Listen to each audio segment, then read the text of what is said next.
அவ்வளோ பேர்த்த கூப்பிட்ட ஒருத்தன் வந்துட்டு, அது ஏன் டே டைமில் அந்த வெயில்ல அந்த மாநாடு நடத்தணும்? அப்போ வந்து நீ வந்து ஏசியில் உட்காந்துப்ப, நீ வந்து உன்னோட கேரவேனில் ஏசி போட்டு உட்காருவ, நீ ஒரு அந்த 1/2 மணி நேரமோ, 3/4 மணி நேரத்துக்கு மட்டும் வெளியே வந்து அந்த வெயிலில் கொஞ்ச நேரம் இருக்கிற. பட் இந்த மக்கள் எவ்வளோ தூரத்துலேருந்து வரணும், அவங்க வந்து ஒரு சாப்பாடு இல்லாமல், தண்ணி இல்லாமல், இந்த கூட்டத்தில் வந்து நெரிசலில், இதெல்லாம் ஒரு சென்சிபிள் பர்சன் நான் அவன் இடத்துல இருந்தேன்னா, நான் மக்களை தேடி போவேன்.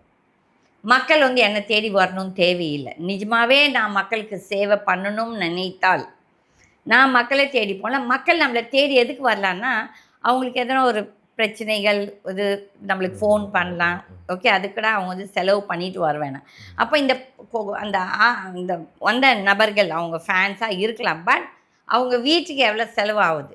இந்த பசங்க வந்து அவங்க அப்பா, அம்மாவுக்கு அந்த பணத்த குடுக்க மாட்டாங்க. இல்லாட்டி அவங்க அப்பா, அம்மா கிட்ட புடுங்கி வந்திருப்பாங்க. இதெல்லாம் ஒரு தேவையான ஒரு நிகழ்வா இந்த இந்த மாநாடு. ஓகே. அந்த காலத்துலலாம் மாநாடுன்னு பண்ணாங்கன்னா, பொலிட்டிக்கல் மாநாடு.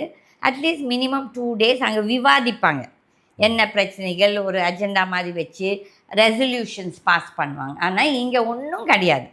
ஏதோ வரான், மனப்பாடம் பண்ணி வச்சு பேன்னு கத்துறான். நான் இது 100 தடவை சொல்லியிருக்கேன்.